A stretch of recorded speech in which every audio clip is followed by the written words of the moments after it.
Committee. We have been in session from 7 in the morning. We've just ended.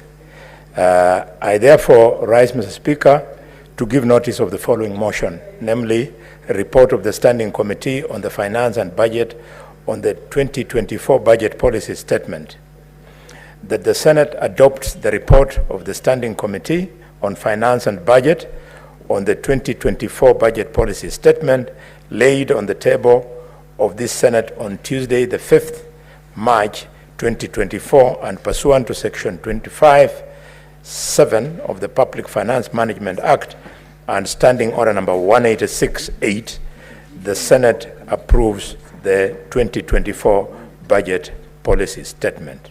Thank you, Mr. Speaker. The Chairperson, Ad hoc Committee on the compensation to the Kenya victims of the 1998 bombing. Senator Kavindu or any member of that committee may proceed to give notice.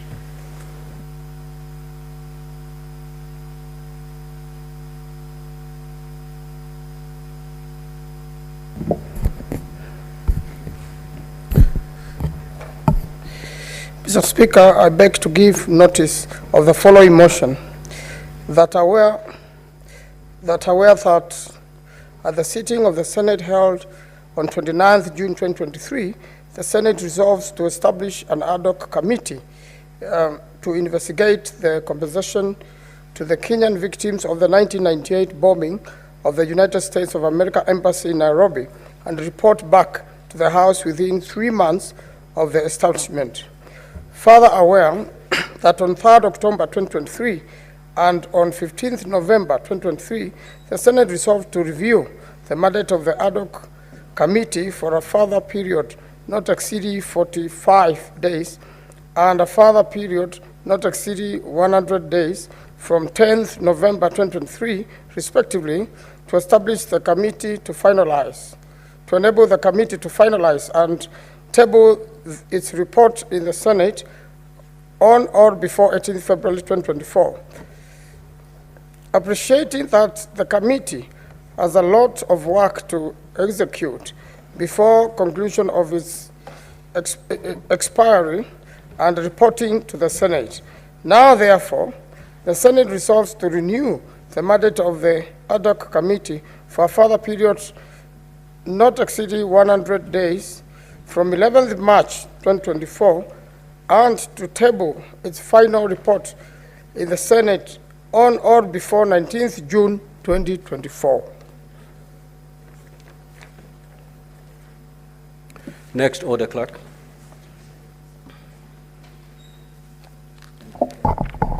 Order number 7, questions and statements. No, honorable senators, we had scheduled 7 questions for response by 3 CSs today, this morning. That is CS Transport, CS Treasury, and CS Gender, Culture, Arts and Heritage. However, at a sitting yesterday of the SBC, we did consider 2 letters, one from the CS Treasury and one from the CS Transport, indicating that they will not be able to be present today for purposes of responding to their queries. And the reasons they gave were found to be valid by SBC, and therefore those questions relating to the Ministry of Transport and the Ministry of Treasury will be rescheduled to a later date. Now, this morning, of course, that then leaves us with the CS Gender, Culture, Arts and Heritage. Now, this morning I received a letter signed by the Honorable CS Aisha Jumwa, indicating that due to conflicting schedule, she'll not be able to attend this session for purposes of responding to the question relating to her ministry. Therefore, honorable senators, we do not have a CS this morning to respond to these questions. The question time, therefore, naturally collapses, and we shall move to transact other business or other businesses as scheduled in the order paper. Yes, Honorable Kathuri. Thank you, Honorable Speaker, for that communication, which I'm not contesting. But Honorable Speaker, you know this is a house which has a lot of work to do. And Mr. Speaker, when scheduling this business, there is a lot of considerations that is done, especially at the SBC, Senate Business Committee. So, Mr. Speaker, when our CS postpones appearing before the House this very morning, when we have scheduled business already, to me, Mr. Speaker, I think if we go that route, then we'll be disrespecting this Honorable House. So, Mr. Speaker, there must be some time frame that the CS at least should communicate. And also the reason that the CS is giving that is a conflicting schedule of activities that she has is not good enough. Mr. Speaker, unless that schedule has been affected by the end of state, then that we can consider. But if it is our own programs, Honorable Speaker, I think we should really not go that route, and this House should not be very comfortable when the CS suspends or communicates in the very morning that he or she is supposed to appear before the Senate, and then we take that matter lying down, Mr. Speaker. This House must be respected. And Mr. Speaker, if we continue allowing this kind of business or this kind of manner, then, Mr. Speaker, nobody will ever respect this Honorable House. Mr. Speaker, with a lot of pain that Honorable Senators woke up very early in the morning to beat the traffic, especially this Gong Road Honorable Senator for Nairobi. You should really raise that matter because, you know, most of us live in your county, but we are really struggling to get in the morning. Those are the matters that really need to be discussed. So, Mr. Speaker, we sacrifice a lot, even our schedules, our other programs, so that we can be in this House as hard as possible to wait for the Honorable CSEs. But when they frustrate us after doing all this sacrifice, Mr. Speaker, I think this is not honorable enough. I know the CS loans communicated early enough. The CS, which is the other CS? Treasury, National Treasury. During the communication, maybe before yesterday. So, Mr. Speaker, I think we, personally, as a member for Meru County, Senator for Meru County, not the Deputy Speaker, so that I don't conflict myself or your office. I'm talking as the Senator for Meru County. I think this CSA should do better than that, Honorable Speaker. I thank you.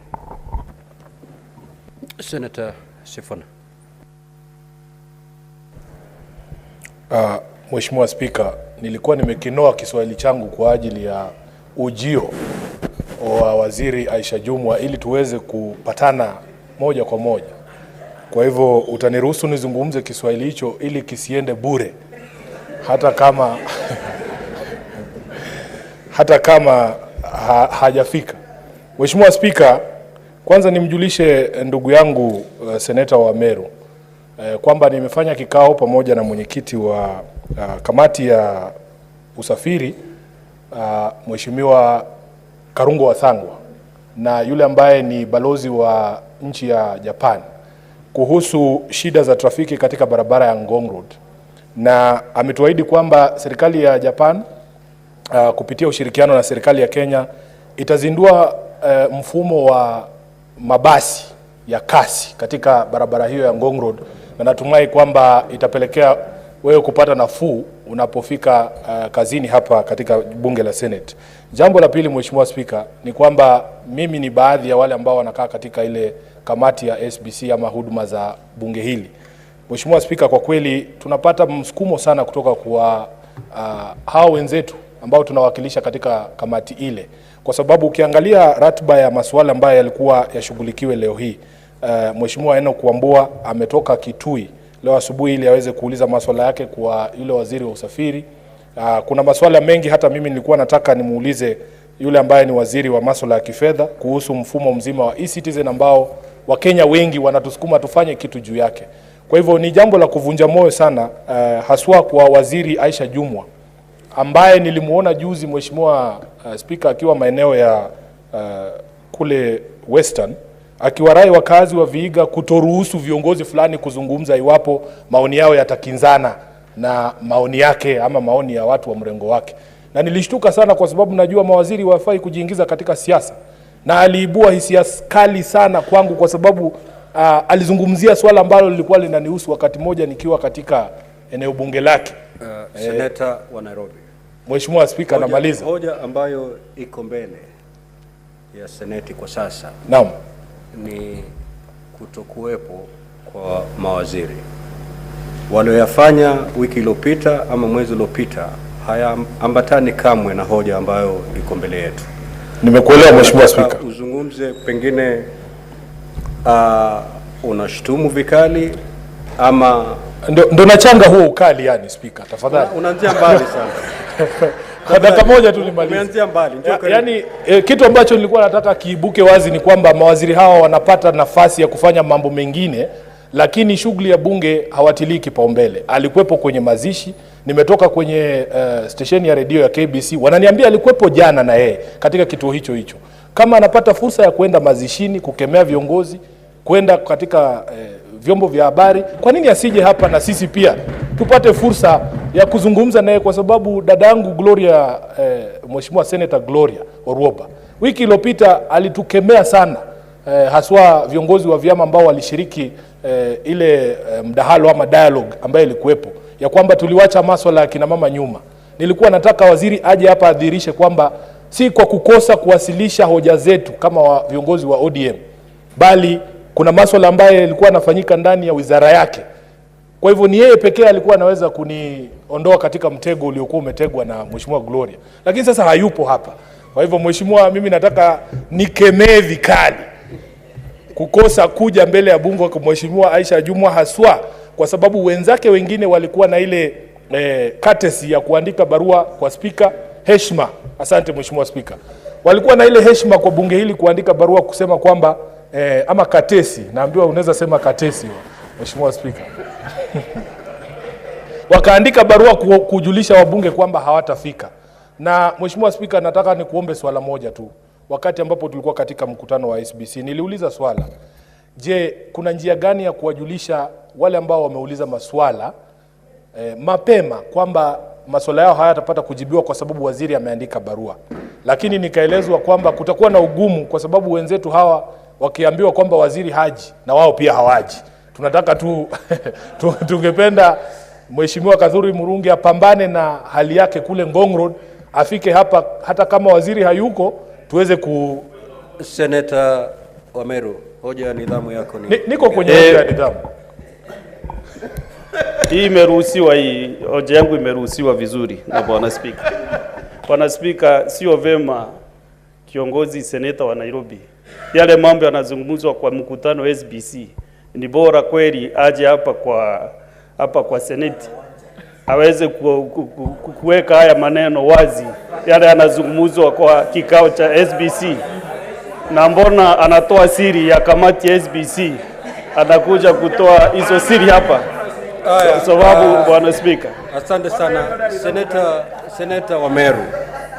Senator Wameru, utendakazi wa Seneti unafanyika katika ukumbi huu na pia katika kamati zetu, na hakuna siri ambayo tuweza kuificha, maanake kazi ile yote ni kazi ya Seneti.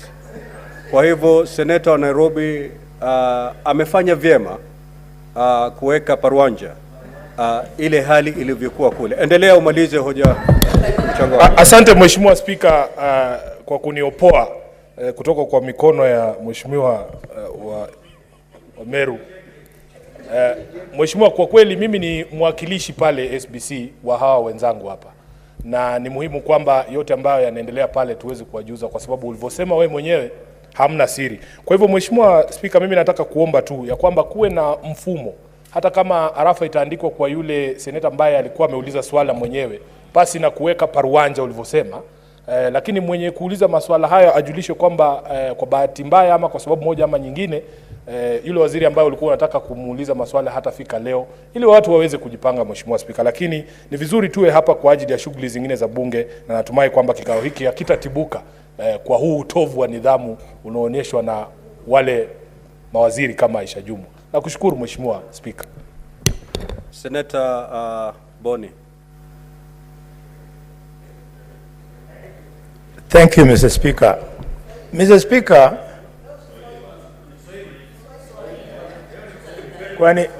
kwani wewe utanifundisha vile nitazungumza katika Senate? Senator Boni, don't engage your colleagues. Thank you. Talk through the chair. Mr. Speaker, sir, I have this inkling that the minister who has failed to come rudely this morning is holed somewhere following these proceedings now, just to see how we are going to handle her case. And I want to request you, Mr. Speaker, sir, that you allow the House to exercise Standing Order number 51D. And because the minister is watching these proceedings, 51D, Mr. Speaker, states that the Senate may, where a cabinet secretary fails without reasonable cause to appear and respond to questions under this part, move a motion to censure the cabinet secretary. This minister is now ripe for motion of censure because she has never appeared before this House. And severally, we have asked her to come and respond to matters of grave national importance. She's a letdown to the structure of government. She's failing the executive, and with due respect, without being seen to be using the name of the president, I put it to the president that this is dereliction of duty. This minister is not fit to hold public office. If she was, she would not have failed to find time to be here this morning, and last week find time to go and consult with the leader of the opposition in waiting at his Capitol Hill office. Why does she choose to transact matters on gender, 2/3 rule, at Capitol Hill, and she cannot come and appeal the same, for the same in this House? Mr. Speaker, you must use the vast powers in your possession. You protect the integrity of the Senate. A minister cannot believe that she can hold us at ransom. There are so many young women. There are so many middle-aged women. There are so many women of advanced age, Mr. Speaker, who are fit to serve this country as minister.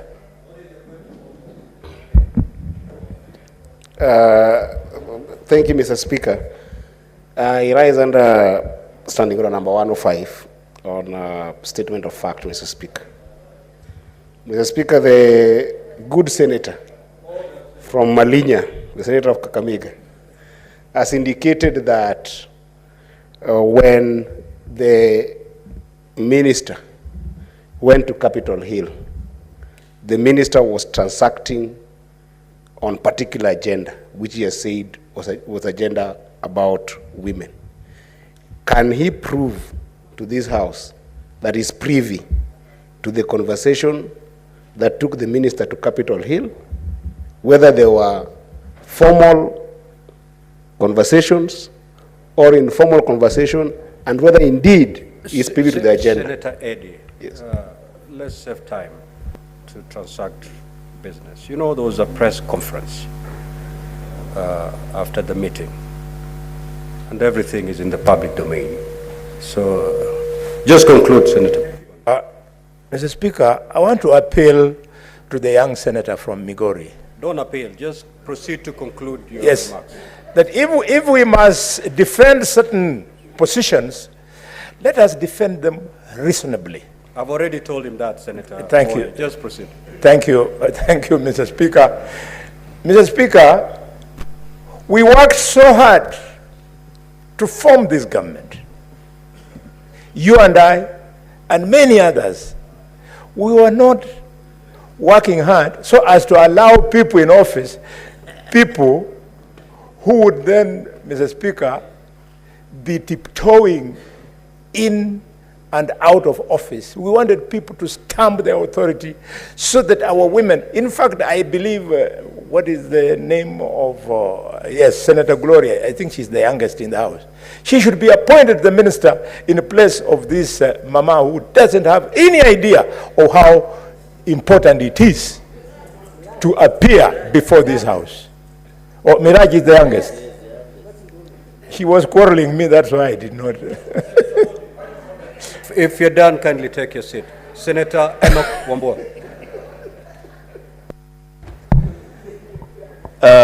Thank you, Mr. Speaker. Mr. Speaker, I stand to condemn in the strongest terms possible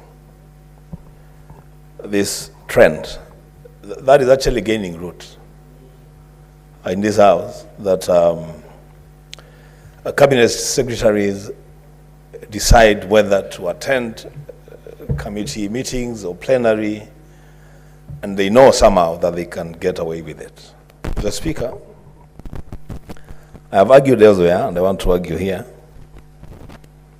that we are the people, we are the leaders, to give this House the dignity that is due to it. And it will not happen, Mr. Speaker, if we entertain a situation where honorable senators wake up early on Wednesday morning, fully aware that they are coming to interact with cabinet secretaries on matters related to dockets that these cabinet secretaries had. And out of 3, not a single CS shows up. The Speaker, in other jurisdictions, something would give.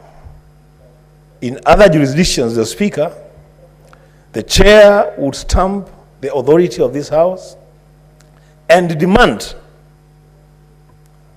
that if there is a cabinet secretary within the boundaries of this country, they must appear before this House in the next 30 minutes, and that would happen.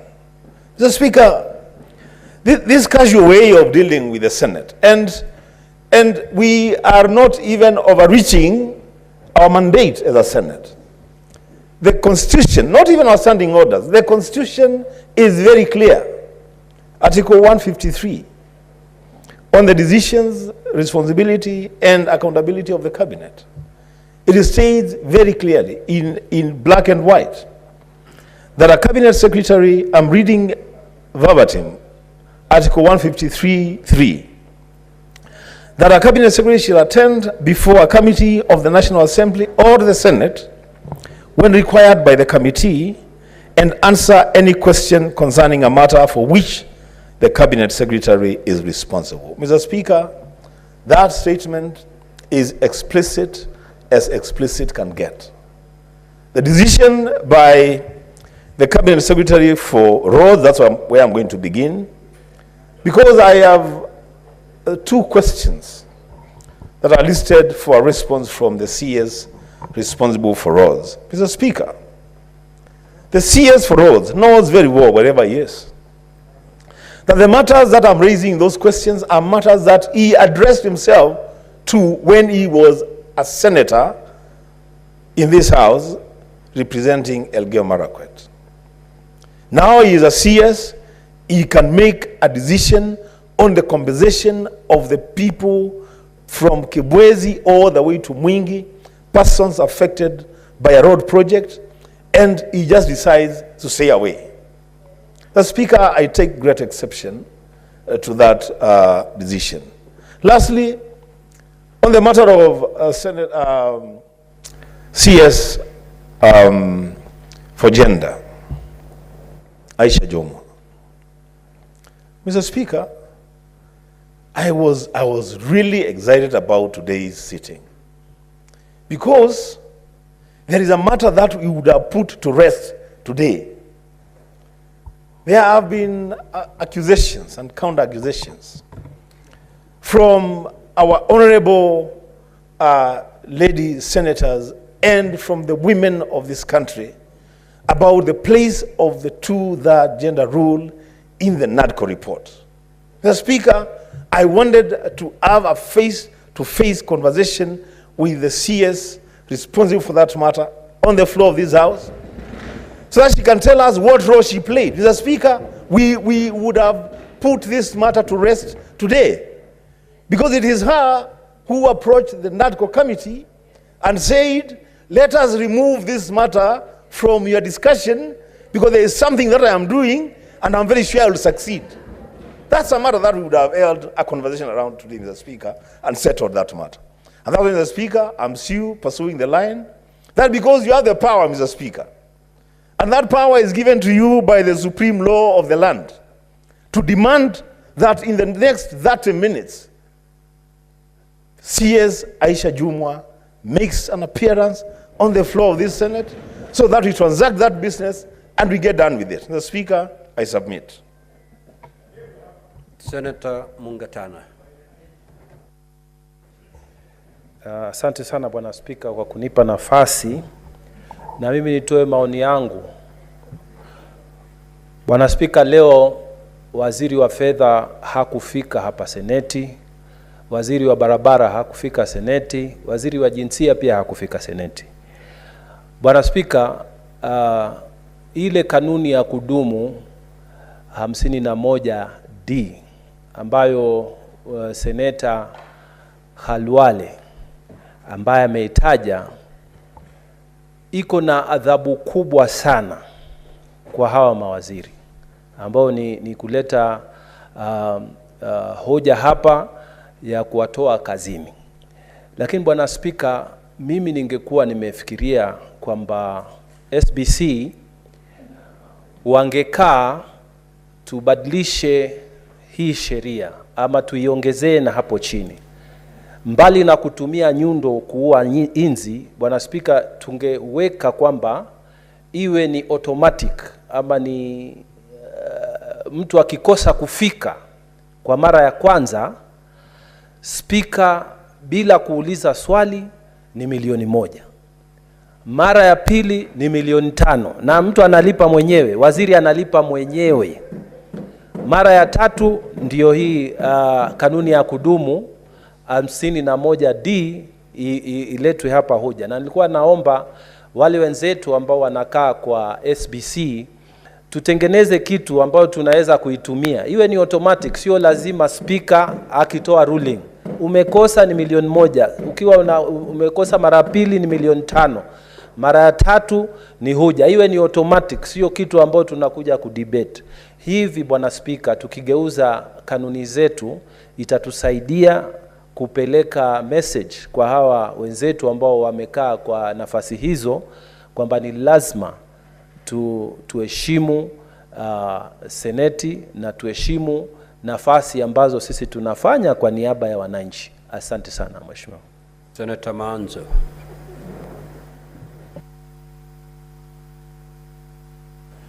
Thank you, Mr. Speaker. Mr. Speaker, I want to agree with colleagues who have spoken before us that Senate does not sit here. And the fact that we amended the law to bring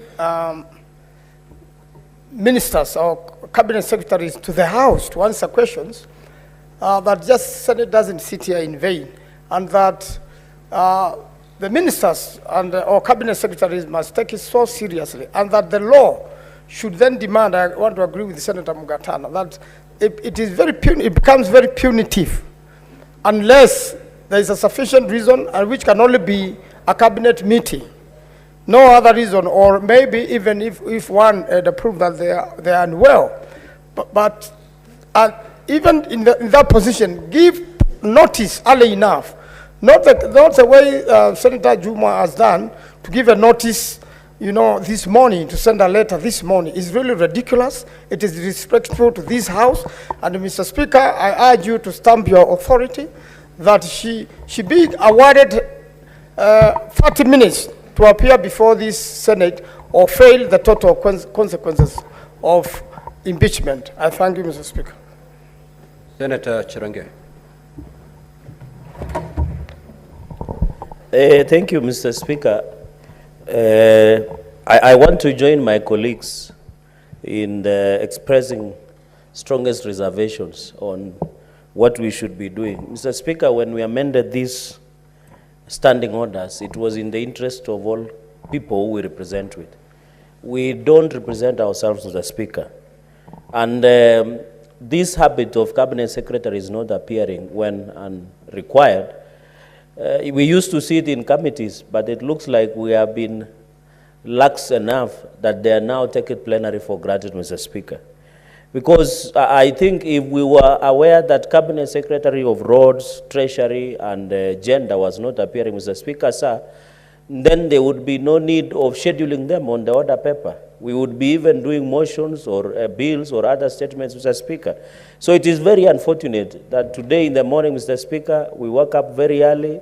And yesterday I heard through rumors, Mr. Speaker, that CSS would not be appearing. I wish in the past or in future, as my brothers have suggested and sisters, colleagues, that they should communicate to us, Mr. Speaker, because you can see I'm the heaviest casualty, Mr. Speaker, because 3/4 of questions that were to be asked was through you, was truly, and the people of Nandi were glued to their TV stations, Mr. Speaker, knowing that we'll get real answers today on the status of roads, Mr. Speaker. The nation was glued that today we'll know the status of Kenya Airways and financial operations and other operations, Mr. Speaker. And Mr. Speaker, many people from Kericho County would have known at the renovation and expansion of Kerengaya Strip in Kericho, Mr. Speaker. So I find it out of place, Mr. Speaker. I remember during Kibaki era, President Kibaki era, when President Kibaki used to know that you are supposed to appear before Parliament, he would prefer that you appear before Parliament before going to any other state functions, Mr. Speaker. So, Mr. Speaker, and we have agreed at the floor of this House before that two important functions of a cabinet secretary or executive is one is a cabinet meeting and number two is appearing before Parliament. Mr. Speaker, this is a calculated evasion of not appearing before this House, Mr. Speaker. So I request, Mr. Speaker, in future, I don't know what Senate Business Committee where you chair, you need to provide guidance, Mr. Speaker. And I agree with what senators have said. Any minister who does not appear when required by this House, Mr. Speaker, should be fined heavily. And I'm happy that the Powers and Privileges Bill passed yesterday. One question goes with 5 million, Mr. Speaker, and they pay from their own source, Mr. Speaker. So looking at my questions, the CS should have paid around 20 million, which I know some of the CSS don't have problem with, because nowadays they have a lot of cash running around, Mr. Speaker. So, Mr. Speaker, second and finally is on the issue of gender. I find it expressed reservations. And, Mr. Speaker, I want to agree with, although he has left, my colleague, is it deputy or minority leader, said, Mr. Speaker, that these CSS are busy answering us in matangas, in baby showers, in bridal showers, and birthday parties, Mr. Speaker, but they cannot come and answer. For me, I have always been answered in funerals, Mr. Speaker, which I find it out of place and obnoxious, Mr. Speaker. But when I give the CS of Rose a chance to come and answer these questions on behalf of the great people of Kenya and Nandi, they don't find it convenient.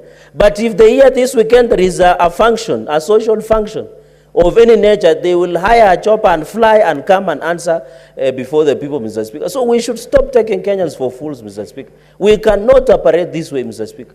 In fact, my advice to the CSS, they should reduce even going to social gatherings and use this premium platform, Mr. Speaker, where it is organized, you answer, you clarify, you table evidence. Instead of waiting for functions to happen during weekend, Mr. Speaker, or a rampage to come and give out money and bombosal Kenyans, calaventing, perambulating, which does not help in any way, Mr. Speaker.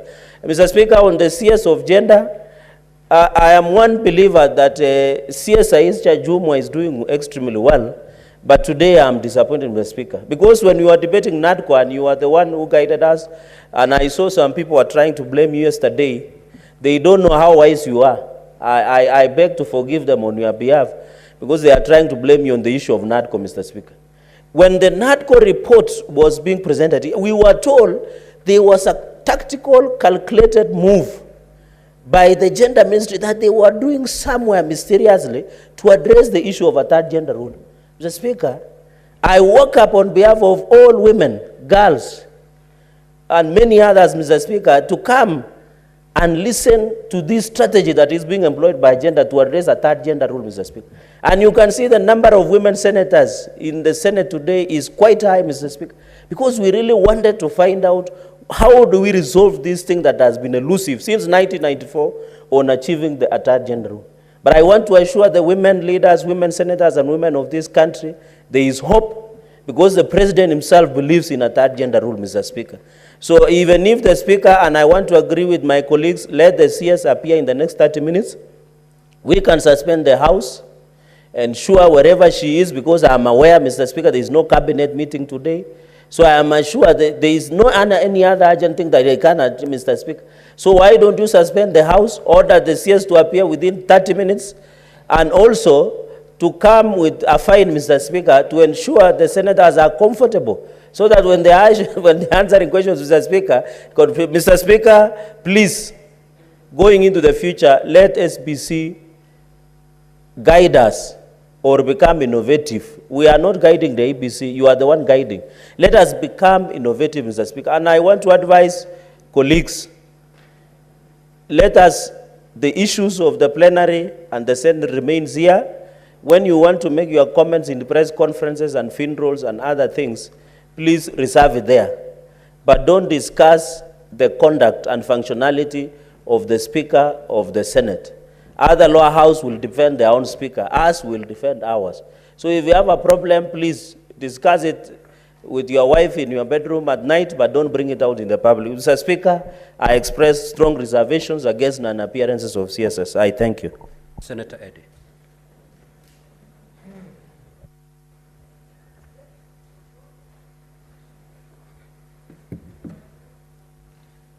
Thank you, Mr. Speaker. I think I want to start by saying that, Mr. Speaker, on 30th of November, 2023, the Prime Cabinet Secretary was to appear in this House. And, Mr. Speaker, if you remember, he did not appear. And colleague and esteemed senators did pronounce themselves on the issue very strongly. But it appeared like it ended there. We did not take any action.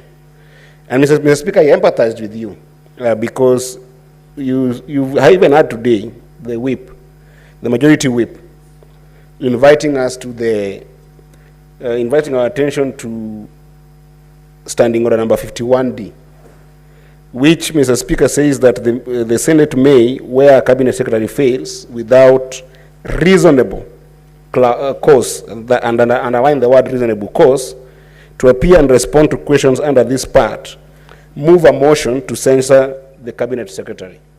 Now, I do understand that, Mr. Speaker, the requirement of this particular standing order is to the extent that the Speaker being a neutral figure running the House cannot initiate any action under that particular standing order.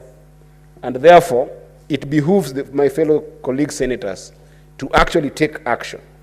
So what I would have wanted to see is perhaps Senator Mungatana or Senator Boni Aluale actually taking action and coming to this House and telling us, this is my motion to censor this particular CS for disrespecting this House and taking it forward. That's the way we should be moving as a Senate. And I wanted to protect you, Mr. Speaker, now that you have protected us so many times this entire year, May I protect you on that? But then, I also wanted to observe that we as senators elected by the people are very reasonable people. That is why the word reasonable appears in that particular standing order. And therefore, we are not malicious. To the extent that if there is any CS that takes us seriously and takes us at our own estimate of the seriousness we bring in this country as a house, then they should be able to take us seriously. What do I mean by this, Mr. Speaker? I'm in possession of the 3 letters of the CSS who are supposed to be in this house today. And I will argue a case on which kind of CSS we should be able to censor and the ones that we should not be able to censor. Mr. Speaker, on 28th of February, 2024, the CS for transport, that is CS Kipchumba Murkomen, wrote a letter. And this letter, he did indicate, the title of it was, he was requesting for a rescheduling of appearance date before the Senate plenary. And his reasons were this. And having accepted that he received a letter from this house dated 27th, meaning that he was responding on 28th, a day immediately after I received the letter from this Senate, he said that unfortunately the date of my scheduled appearance before the Senate coincides with a hearing in the matter of arbitration proceedings, that is the KU Railways Holding Limited versus the Republic of Kenya and the Republic of Uganda in London, which is an emerging issue that actually came. And Mr. Speaker, I'm privy to the fact that this particular letter was considered by SBC, and therefore the understanding was reached at with this particular CS. A reasonable house as the Senate wouldn't censor this kind of CS because he has been respectful, he has wrote his letter on time, and indeed responded in a record time to the extent that SBC did deliberate on it. I don't see a problem with this, Mr. Speaker. The second is actually CS Chris Kipto, Daktari mwenyewe. It's a PS. He responded to the request for him to appear before this house. And his reason also, I might invite the Senate to consider, which was, he will be out of country, that is the CS will be out of the country, attending the 56th session of the Economic Commission for Africa and Annual Conference of African Ministries on Finance, this date. And Mr. Speaker, sitting on finance and budget and knowing how much we are struggling as a country to create a debt management strategy, this is a very important thing that the CS has to attend. And what impresses me is that he responded on 29th, it came to SBC, it was indeed considered, and communications were made. Now, Mr. Speaker, we have CS, Honorable Aisha Jumwa. I am privy to the fact that her letter came yesterday when the Senate already had adjourned to go home. These colleague senators had to come here today in the morning, knowing very well that we are expecting this CS. Now listen to the content of this letter, Mr. Speaker. The purpose of writing this letter is to confirm I forwarded the responses to the statement sought by Senator Amida Kibwana on gender-based violence in Kenya's political space. Further, due to conflicting schedule, I will not be able to attend the meeting scheduled to take place on Wednesday. The other colleagues, CSS, have indicated that they will desire to be here. They are requesting for a rescheduling of the meeting. And these are CS who tell you, I will not attend that meeting on the day that you want me to attend. My responses, I've given them to whoever asked me. They are not even recognized that these people are actually people who are representing the larger population. And therefore, if you find that my responses are not adequate enough, You can consider calling me back to the Senate. Mr. Speaker, Chapter 10 of the Constitution talk about 3 very serious C's that we as a House must then try to deliberate on. Number 1, it talks about a leader who holds public office to the magnitude that Honorable Aisha Jumwa holds, and even ourselves, must be a capable leader. Number 2, must be a competent leader. And number 3, must be a credible leader. All those C's are disputed by the content of this letter. This is the highest level of disrespect, not only to you as a speaker, but also to this House. So I hold the view that in response to the content of the letter that we have received from Honorable Aisha Jumwa, this House must then invite the content of Standing Order number 51. And a member of this House, and I want to wish the majority side the courage, especially the majority whip, that this afternoon, go draft a motion and bring into this House for the censorship of this particular minister. Because it's the highest level of disrespect. And I've shown you very clearly why the other 2 ministers, I will take their responses as a senator as first, reasonable, 2, respectful of the time of our speaker, and respectful of the time of this honorable House, and more importantly, accountable to the people of Kenya. But this is completely unacceptable. And I think for us to send a message of why we did make the decision to actually come with these particular standing orders, this CS must be censored. And if the majority whip does not take the courage to draft that censorship motion, and then number 2, the Senator for Nandi does not follow with the courage to try and do that censor motion, Mr. Speaker, I will take the courage and come with that censor motion.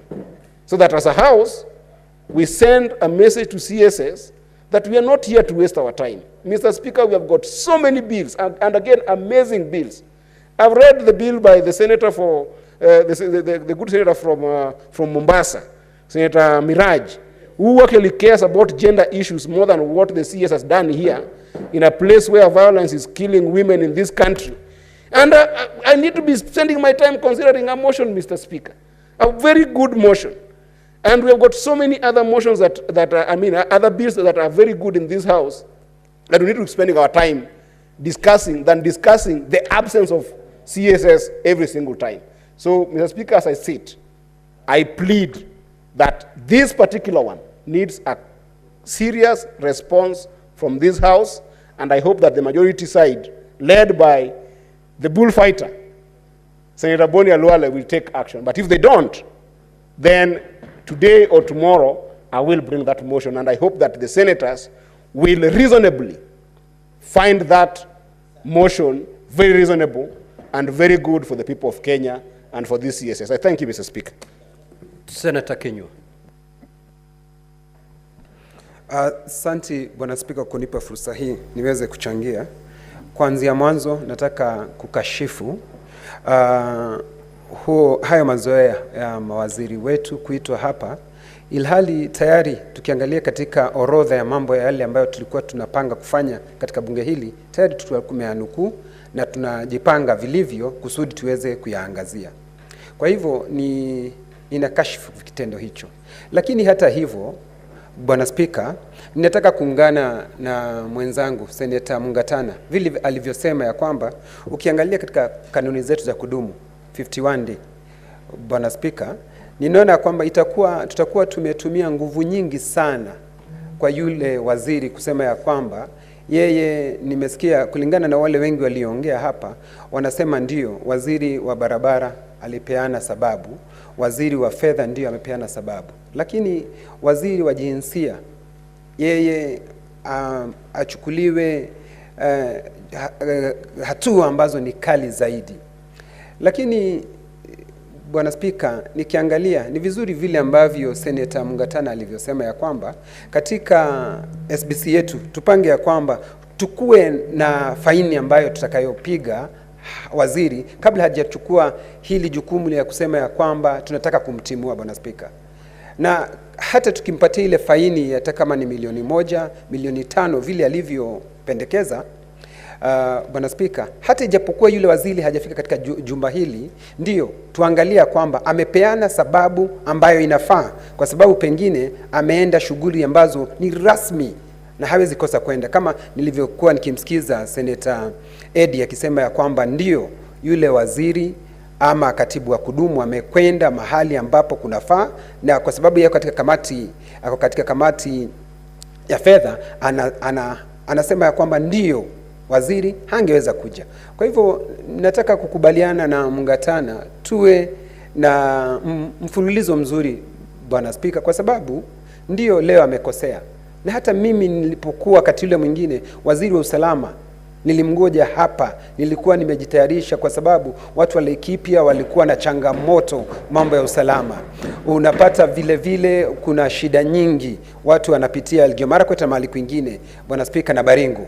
Tunauliza maswali hapa na waziri anasema hataweza kuja. Lakini Spika, sababu anayokupatia unaona ni sababu inayotosha zaidi, anakuambia kumetokea maafa Lamu na hangeweza kuja, na ukiangalia vizuri unaona hayo ni mambo ambayo ni ya dharura yalitokea. Kwa hivyo tunapaswa kuangalia. Nataka kukubaliana na Mungatana 100%. Kwa hivyo kuwa tukiangalia, kwa sababu ndio anaweza kuwa ana upendo na angetaka kuja, lakini hata hivyo Bwana Spika, tusiwe tukakejeliwa sisi kama seneti, kwa sababu tukifanya haya mazoea Bwana Spika, tukubaliane na wao, itaonekana sisi na wamekuwa akiangalia hivyo.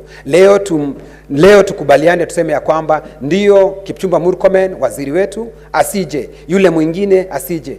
Kama mawaziri hawatakuwa akija Bwana Spika, tuondoe katika kanuni zetu za kudumu. Hatutaki mawaziri wawe wakija hapa, tukutane nao katika mazishi, tuulizie maswali kwa mazishi, ama katika kamati zetu vile ambavyo tulikuwa tukifanya. Kwa hivyo Bwana Spika, nakubaliana na wale walioongea, lakini nikimuuliza Eddie kwa unyenyekevu mwingi, nikimuuliza kiongozi kiranja wetu Boni Halwale, waziri wetu ambaye ni waziri wa jinsia, kwa leo Bwana Spika, kwa leo tusilete ule mswada wa kumtimua, lakini tuseme ya kwamba aambiwe amefanya makosa Bwana Spika. Na vile vile nimewasikia Bwana Spika wengine wakikurai uandike barua ama utoe hukumu ya kusema ya kwamba dakika 30 waweze kuwa amefika hapa. Bwana Spika, ningekurai tu kwa leo tukubaliane, uambie kosa limetendeka na utoe msimamo mkali Bwana Spika, lakini kwenda mbele Bwana Spika, tusimame wima kama nyumba ya seneti, tusije tukadharauliwa na kukejeliwa. Bwana Spika, nataka kushutumu kitendo kilichotendeka na nasema asanti kwa wewe kunipa fursa hii. Senator Miraj.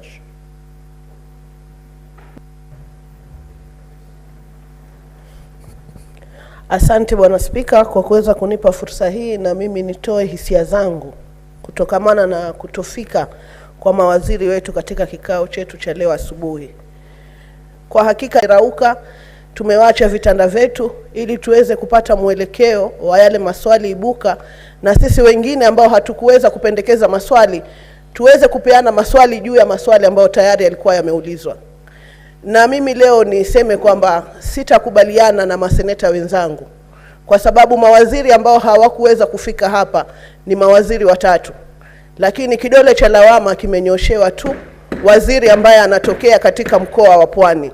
Bwana Spika, ni jambo la kutamausha kuona ya kwamba sisi watu hutia miguu mambo yote.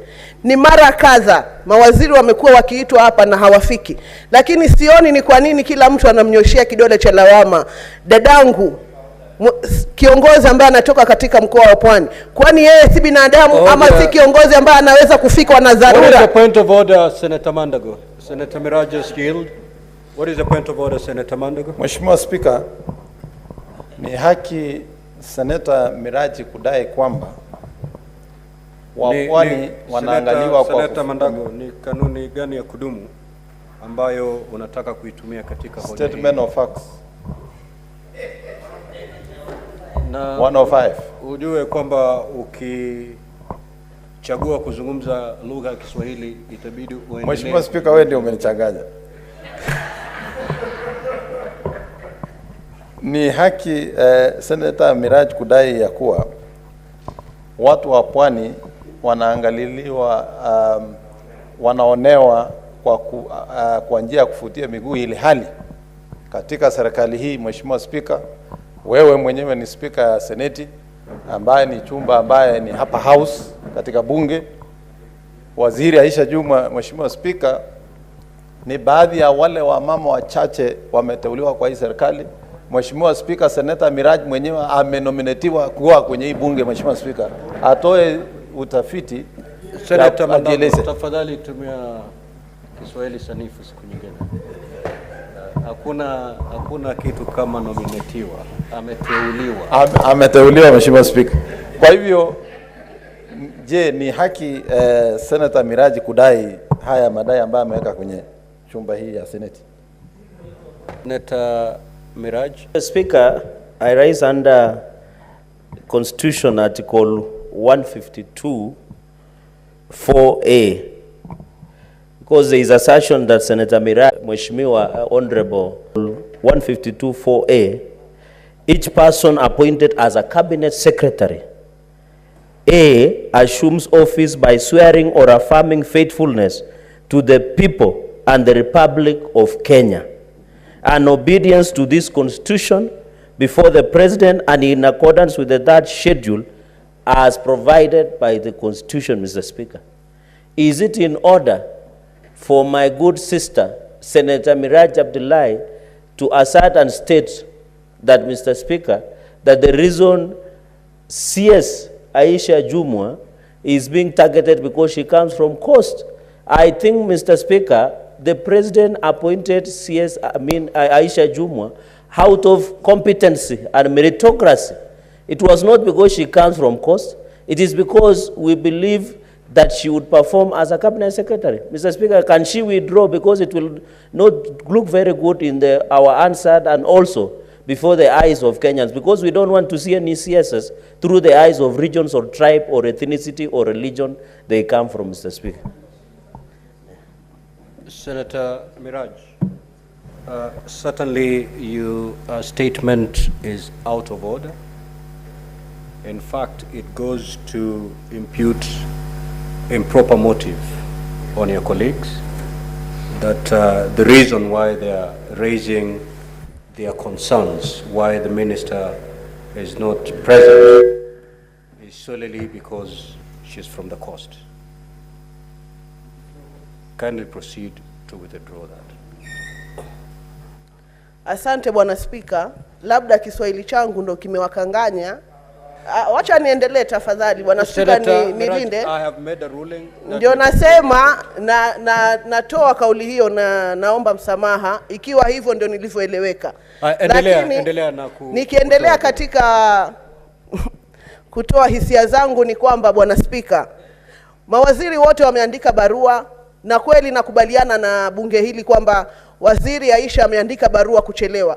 Lakini katika kauli za maseneta wenzangu walipokuwa wamesimama kuzungumzia kutamaushwa kwao, hakuna hata mmoja ambaye amekupa wewe rai ya kuweza kumtafuta waziri na kumuuliza ni kitu gani haswa ambacho kimemfanya yeye asiweze kufika leo hapa.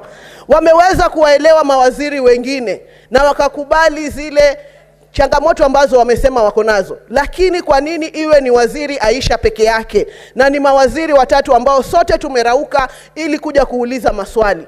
Na maswala ya jinsia waziri ni maswala ya kila mtu, si maswala ya jinsia ya kike peke yake. Kweli tulitamaushwa na yale yaliyoendelea katika ripoti ya NADCO, lakini ilibainika wazi ya kwamba viongozi wa kike tulikwenda kupitia majopo tofauti na tukapeana hisia zetu, lakini komiti ya NADCO wenyewe waliamua kwamba watawachia majukumu hayo wizara na ile kamati ambayo aliibuni ili waweze kupea mwelekeo sahihi ambao wanautaka. Kwa hivyo nataka kusema katika bunge hili la Seneti ya kwamba waziri Aisha Jumwa hakuna mkono wowote ama lengo lolote la kuweza kuondoa azma ya wanawake kuwafikia jinsia ya theluthi mbili katika katiba yetu ya Kenya. Na ningependa pia Senator Miraj,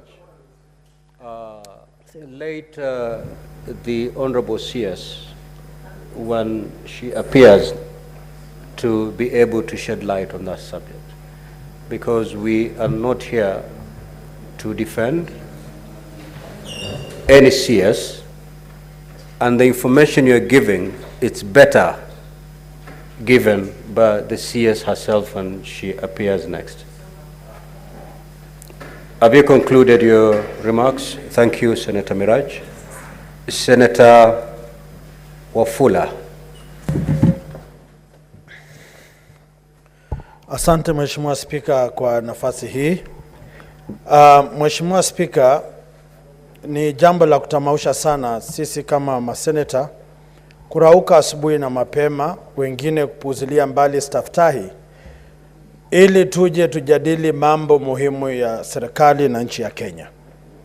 Mheshimiwa Spika, baadhi ya mawaziri ambao wamealikwa hapa ni lazima wajue kwamba kuja kwao hapa kutapeana mwelekeo na suluhisho ama kupeana matumaini kwa Wakenya. Mheshimiwa Rais amekuwa na zuru pembe mbalimbali za nchi ya Kenya, akiahidi na kupeana mwelekeo kwa miradi ya maendeleo kwa Wakenya. Na miradi hii ambayo yeye hupeana mwelekeo kwayo, wale ambao lazima watekeleze ni mawaziri ambao wachache wao wamealikwa hapa na wamefeli kufika hapa. Waziri wa barabara na uchukuzi anajua fika jinsi Mheshimiwa Rais na viongozi kwa mfano wa mkoa Magharibi hususan Bungoma tumekuwa tunadai na kuitisha uwepo wake mashinani, ajione na aelewe ni sababu zipi zinashinikiza sisi kudai miradi ya maendeleo na barabara. Barabara ya Msikoma kwenda Mungazi, barabara kutoka Kakamega kuja Msikoma, barabara kutoka Chwele kwenda Lwahaha. Mheshimiwa Spika, ni lazima waziri huyu amke kutoka usingizi wa pono, atembee wima na ajue Kenya tunalipa ushuru. Hatuta ngoja Mheshimiwa Rais azuru atuahidi peupe mchana na waziri amejifunga kwenye mahandaki akipora na kufurahia jasho la Wakenya. Juzi nimeuliza maswali hapa Mheshimiwa Spika kuhusiana na mimba za mapema. What is the point of order, Senator Mandaka? Honorable Speaker, is it in order for the Have a seat, Senator Ofula, please. Understanding on 105, Honorable Speaker, is it in order for the Senator for Bungoma to allege that the Honorable Cabinet Secretary for Roads is stealing and enjoying public resources in his office? Does he have evidence, Honorable Speaker? Senator Wafula, you certainly need to substantiate that allegation, failure of which you may have to withdraw and apologize. Naomba kuondoa hoja hiyo na kushinikiza Mheshimiwa Spika kwamba iwapo mfanyikazi ama waziri analipwa mshahara, anaendeshwa kwa magari ya kifahari, anatibiwa kwa pesa za mtoza ushuru, ili hali anayelipa ushuru hamuoni mtumishi wa umma popote katika kaunti hiyo, na mtumishi huyu hajalalamika kwamba analishwa na kuvishwa na kuendeshwa vizuri, bila shaka Mheshimiwa Spika anafurahia jasho la Wakenya. Mheshimiwa Spika, waziri wa jinsia, niliuliza maswali kuhusiana na mimba za mapema katika kaunti ya Bungoma. Kwa sababu ya upungufu wa sodo, upungufu wa fedha za kuimarisha biashara za kina mama na wajane, waziri huyu mpaka leo ameweka nta kwenye masikio na kinywa chake amekifunga kabisa. Tunajiuliza haya maswali kwa sababu alichaguliwa kwa mrengo wa Kenya Kwanza, na ni lazima adhihirishe uwezo wake wa kuchapa kazi kwa kutembea pembe zote na kujadili masuala haya na wananchi wa Kenya. Na haya maswali Mheshimiwa Spika, yeye na waziri wa elimu lazima watembee pamoja kusuluhisha masuala ya mimba za mapema na masuala ya wanawake na watoto katika taasisi za elimu katika nchi ya Kenya. Sasa kile tunasema sio kwamba tunaomba tafadhali waje, lazima waje. Na mimi niko tayari kujiunga na maseneta wengine kwamba kila mtu lazima wajibike. Mtoza ushuru anatoa jasho na kusaga meno kwa pesa anazotoa. serikali inalazimisha watu walipe ushuru. Wale wanaochukua ushuru wanafurahi na kutupigia makofi kwa kulipa ushuru, lakini tunapouliza uwajibikaji wanatugeuka sisi, wanasema hatuwaheshimu na hatuwapi nafasi. Mimi nasema kwa niaba ya watu wa Bungoma kwamba nitadai haki kwa watu wa Bungoma, nitadai haki kwa Wakenya, ili serikali niliyoipigania na ninayoipigania ipate sifa na ishukuriwe kwa jasho na kwa kazi wanayofanya. Mheshimiwa Spika, mawaziri hawa lazima waje. Asante na nashukuru. Senator Mundigi. Asante Bwana Spika kwa kunipa ruhusa niweze kuchangia mambo ya ambaye ya mawaziri wataki kufanya kazi kulingana vile tulipitisha. Nataka nikumbushe mawaziri wote, wakati Bwana Spika tulikuwa nang'ang'ana vile tutakuwa tukiwatarajia katika kikao hiki, kulikuwa nifute kwa azimio na serikali ya Kenya Kwanza, lakini hapo tukaweza kuwa tuliweza kusucceed na tutakuwa tunawaita, na sasa kwa kikao hiki tuo kitu kimoja, hakuna mgawanyiko. Nataka kusema ametukosea aswa, mimi nikiwa ni senator wa Embu County, ambaye siku ya leo ni siku kubwa katika Embu County, ambaye governor wa Embu County mchapakazi amejikakamua na kuongea na wale wafanyikazi ambaye ni wa county, anaenda kwa kikao ya parliament ya Embu kuambia vile amefanya kazi kwa kipindi ya mwaka mmoja. Na sasa ni aibu kubwa sana kama mimi singehudhuria pale, kwa sababu najua kwa hili kikao inafaa ni governor na senator vile kazi imefanyika. Kwa hiyo nataka kuambia waziri wa barabara na usukuzi amefanya mambo ambaye si mazuri, kwa sababu watu wa Embu County kutoka Makutano kwenda Mwea kwenda Embu Tharaka Nithi mpaka Meru wanataka kujua barabara itapanuliwa namna gani iwe kama zile zingine, kwa sababu kama kuna county imetengwa ni county ya Embu. Ya pili, watu wa Embu County walikuwa wameniambia nisikanyange pale mpaka nikuja hapa niulize Murkomen uwanja ya ndege atatujengea lini, kwa sababu watu wa Embu wamekubali kulima, tunalima miraa, na unaona mambo ya barabara imeleta shinda, imekuwa ni mambo ya ajali, na wamekubali waweza kujengewa kiwanja ndio tuweze kupeleka miraa yetu huko ng'ambo, ndio tuwe na pesa ambaye ni pesa mkononi na mambo ya sile vitu zingine. Pia walikuwa amenituma nikikuja leo niseme kutoka Karaba kwenda Makema na kwenda Machanga, hiyo vile parapara vile itatengenezwa iwekwe lami, na pia kutoka Kiritire kwenda Karie na kwenda Kiambere, kwenda huko Kiambere huko bahari stima inatoka vile itawekwa lami, na pia mpaka kwenda upande zingine. Kwa hiyo parapara waziri hayuko kusikia hayo yote malalamishi. Spika angekuja, hiyo ni maswali yalikuwa yametumwa na watu wa Embu niwaulize. Sasa hayuko. Na hiyo, na kama hayuko lakini amekosea watu wa Embu County. Embu County ni sub county ine, tungemuuliza hiyo maswali kwa sababu tunataka miaka ambayo inakuja Embu iwe inatembea vizuri. Ya pili ni waziri wa fedha. Waziri wa fedha amekosea aswa. Sisi ni wakubwa yake katika kikao hiki ya Senate. Unajua Bwana Spika, nilikuwa nimejiandaa kumuuliza miezi tatu ambaye Senate wafanyikazi wa drivers na security hawajalipwa pesa, na alilipa wafanyikazi wa bunge. Na pia unajua hii, kama unjue Bwana Spika, ni miezi tatu maofisi yetu haijalipwa pesa na waziri wa fedha. Hiyo ingine nilikuwa nataka nimuulize, kwa kipindi ya miaka mingi walimu walikuwa na sinda, na mpaka saa hii tulienda tukafanya operesi sisi maseneta, tukaona mtu akistahavu akiwa miaka 60, ile swali ningemuuliza anakuwa barua anapata haraka, lakini unakuta tumefuatilia stresa iko na sinda. Kwa hivyo hiyo ni maswali ningemuuliza. Kwa hivyo mimi naunga mkono vile watu watashukuru hatua, lakini mambo ya kuatimua siko hapo. Serikali ya Kenya Kwanza haisemi mambo ya kutimuana, ni mambo ya kusemesana, ndio tuweze kuona vile serikali ya Kenya Kwanza itafanya kazi. Asante Bwana Spika. Senator Cheptumo.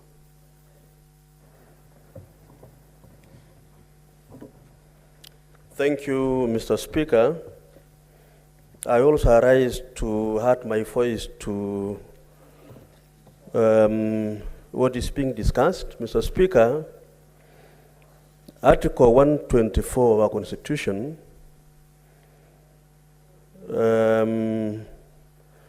mandates this House in the National Assembly to establish committees and make standing orders for the orderly conduct of the proceedings of the House.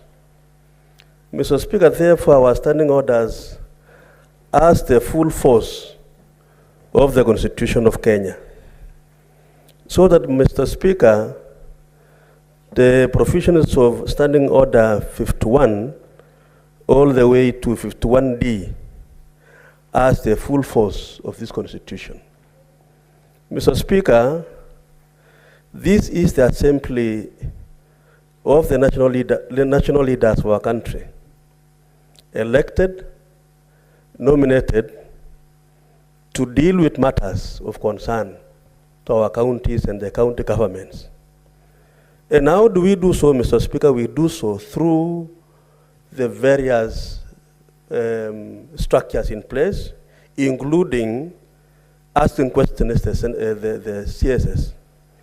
Mr. Speaker, it is important for us to realize that the institution that sought this House to amend the standing orders, Mr. Speaker, is the President himself, who requested both National Assembly and Senate to amend the standing orders so that the CSS are able to appear and answer questions of concern to our electorate, Mr. Speaker. And so, Mr. Speaker, it is paining and disappointing, Mr. Speaker, that when the time and the date is scheduled for our cabinet to appear, they don't.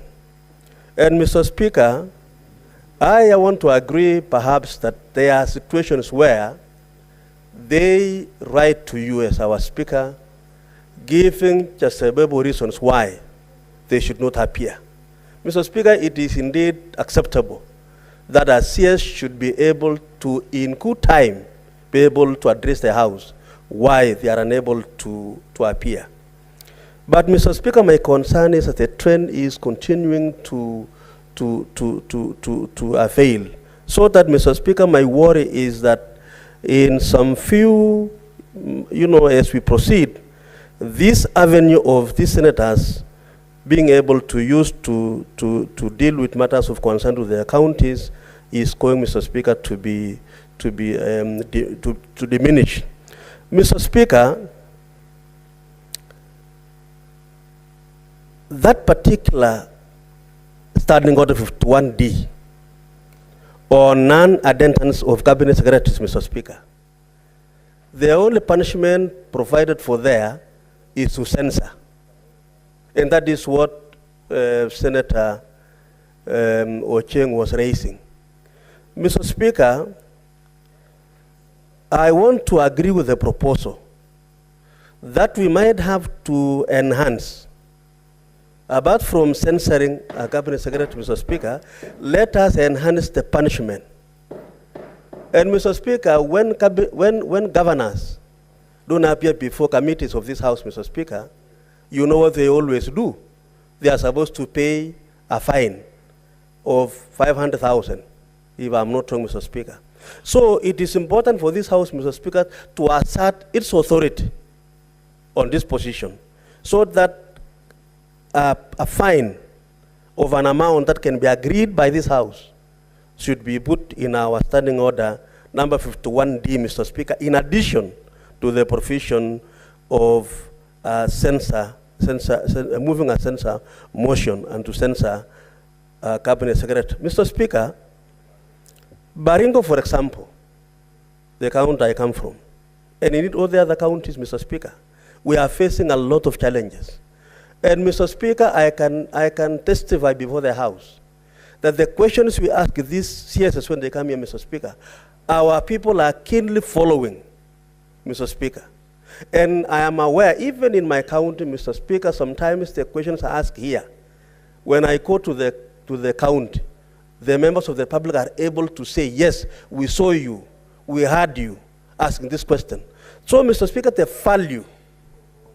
value addition to our representation, the value addition to the to the citizen of our country, Mr. Speaker, through this procedure of cabinet ministers appearing before us, Mr. Speaker, is really, really important.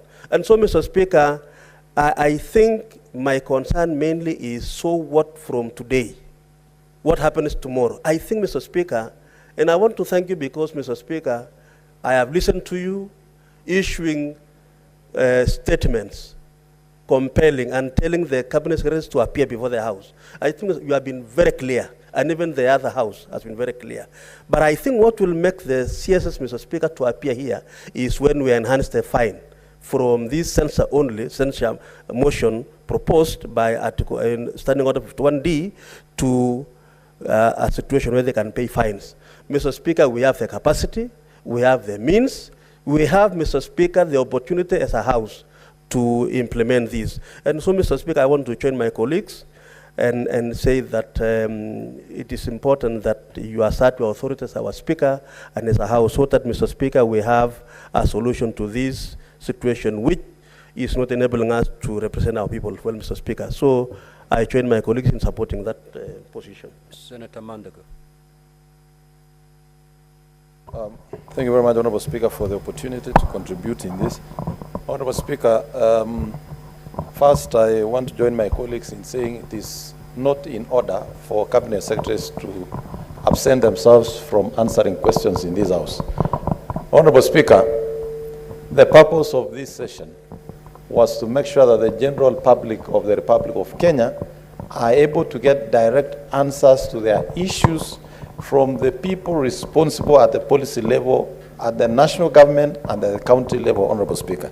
And therefore, Honorable Speaker, when cabinet secretaries fail to attend these sessions, they not only fail the Senate and Parliament, Honorable Speaker, but they also fail the people of Kenya.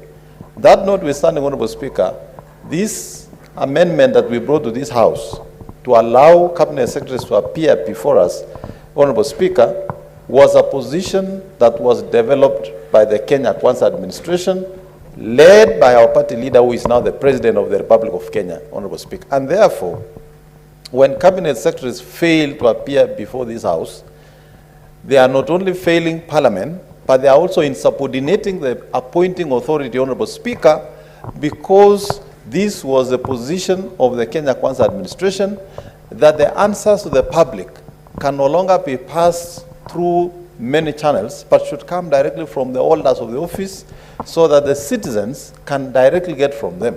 This would enable the people of Kenya, Honorable Speaker, when cabinet secretaries visit various parts of this country, to be able to refer them to the question and answers they give. Honorable Speaker, this evasion of cabinet secretaries from appearing, not only in this session, Honorable Speaker, but even before committees of Parliament, must be firmly dealt with, and I concur with my colleagues that we must invoke the necessary powers of this House to make sure the attendance is observed. Honorable Speaker, for the Cabinet Secretary for Gender, Honorable Speaker, this House was very expectant to address the matter of gender parity in government and also in Parliament, Honorable Speaker. This is a matter that has been canvassed in this country for over 30 years. There was only one opportunity available through NATCOM, Honorable Speaker, that this matter was going to be settled once and for all.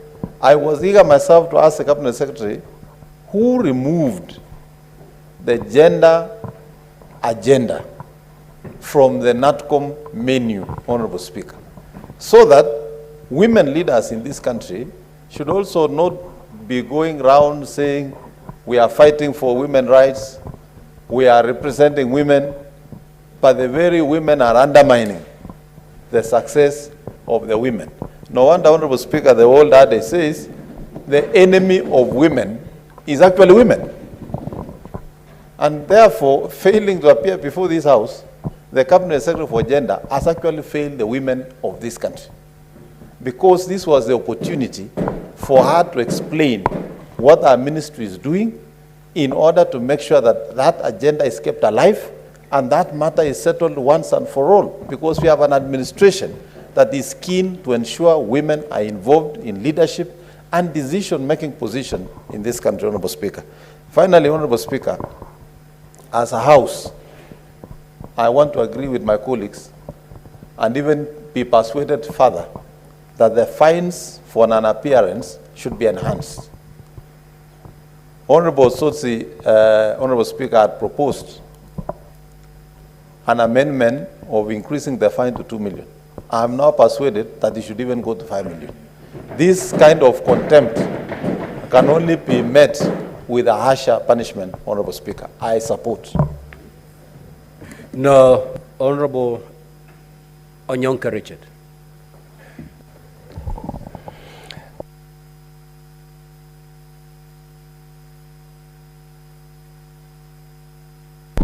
Thank you, Mr. Speaker. I want to actually reiterate what my colleague, Senator from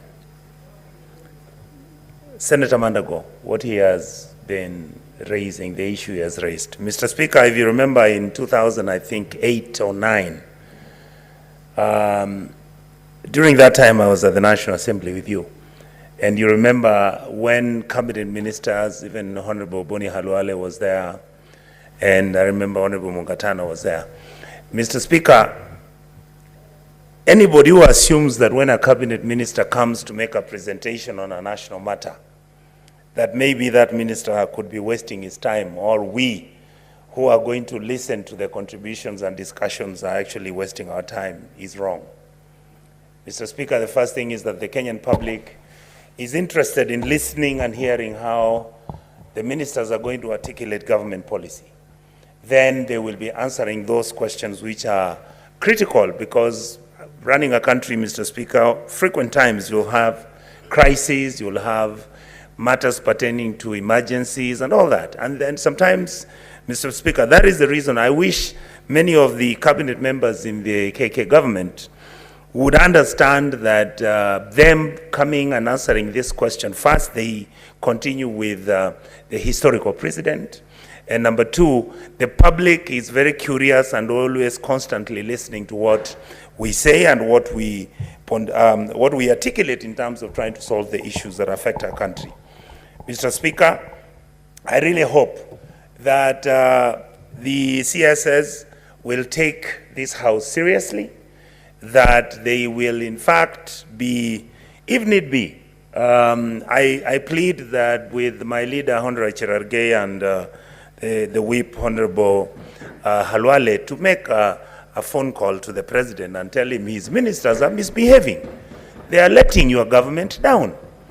Because we come here not because, Mr. Speaker, we are on holiday. We are dealing with matters of national importance. And when a cabinet minister comes, like the other day when Honorable Inturi came, Mr. Minister, I was very happy, because you could see he's seized of the matters, he's discussing these matters intelligently, he's coming in with some solutions. That's what we are looking for in our country, Mr. Speaker. We are not looking for drama and things which are irrelevant. And that's why I'm really pleading with the CSS and the state officers who are being asked to come and attend these meetings. Because, Mr. Speaker, if you look at our committees, the CS Finance, the Controller Budget, the Auditor General, they are always coming. When we ask them to come, they come. And their record is extremely good. Why is it that the cabinet members of His Excellency William Ruto's government abdicating their responsibility? And Mr. Speaker, I also want to plead through you and my colleagues who have access to His Excellency the President, tell him that many of these ministers are actually just randa-randaing, doing nothing. They are going on trips. Let them leave those things. Kenya has issues. Let them settle down on the ground. Let them intervene. Let them come to our counties. Mr. Speaker, I have not seen a single CS in Kisii since I became a senator, except Moses Kuria. And yet, previously, the CSS need to move around the country. They need to come and see what is going on. What is the point of order, Senator Munyihaji? He's my brother, Senator Onyonka, from the great county of Kisii, in order to say that he has never seen any CS in Kisii, yet CS Machoge comes from Kisii.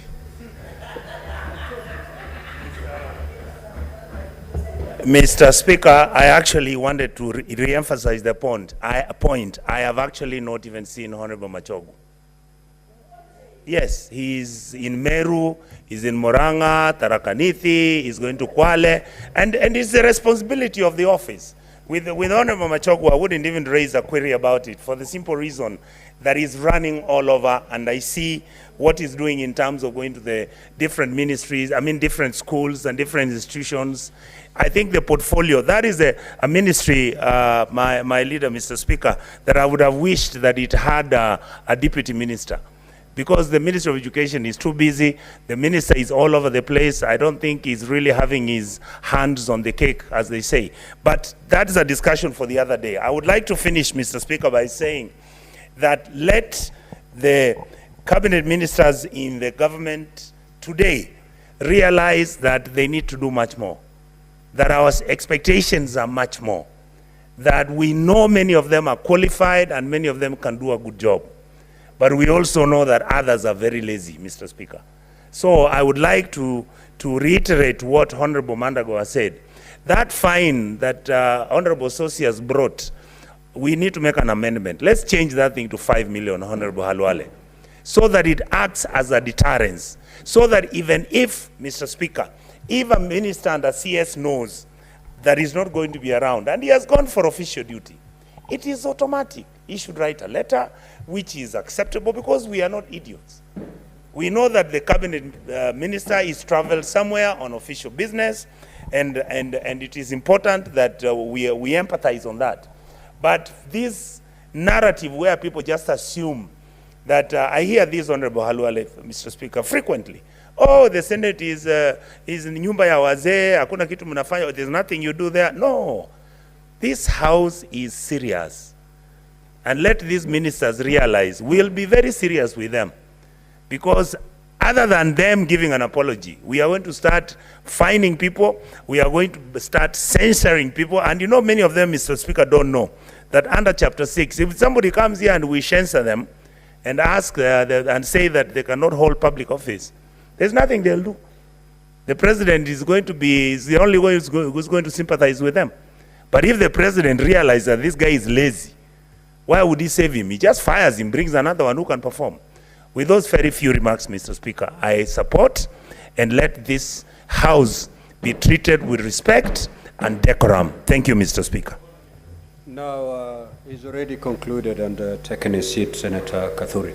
Honorable Senators, let us end this matter. He's already yielded, so the information certainly is.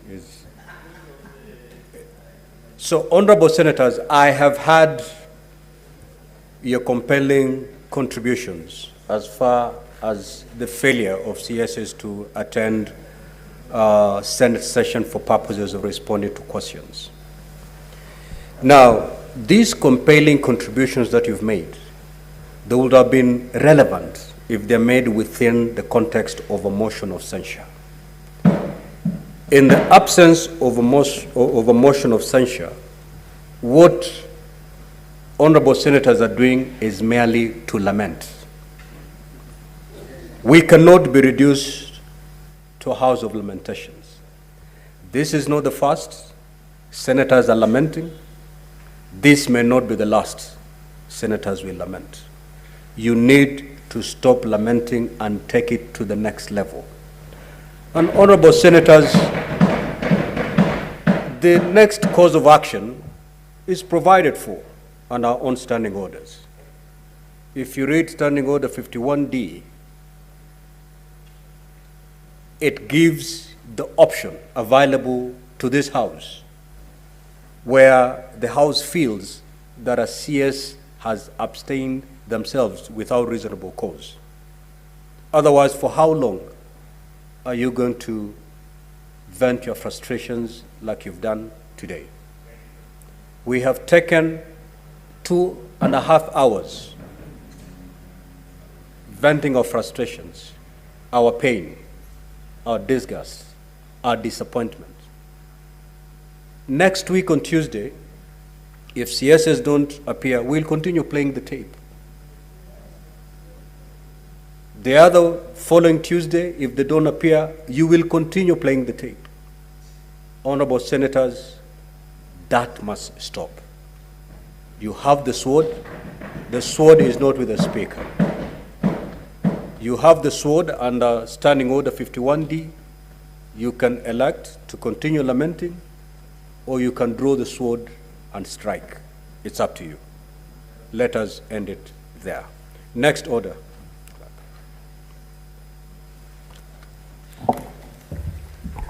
Order number 8, motion. Declaration of cattle rustling and banditry as a national disaster and establishment of a special fund for victims. Resumption of debate.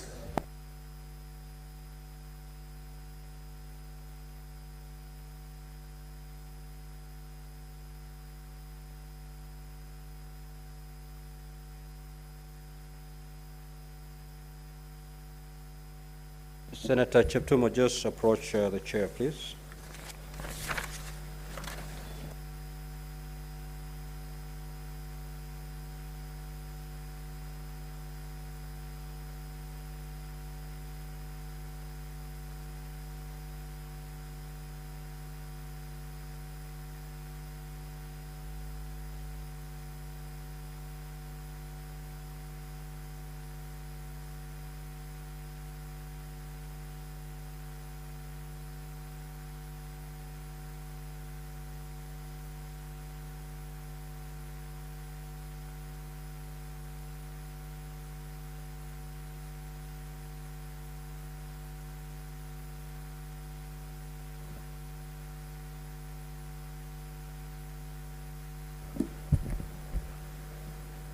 This is a resumption of debate that was interrupted on Wednesday, the 28th of February, 2024. At that juncture, Senator Ledama Olekina was making his contribution in form of seconding. He had a balance of 13 minutes. He is not in the House, so I will allow Senator Fatuma Dulo to take it from there.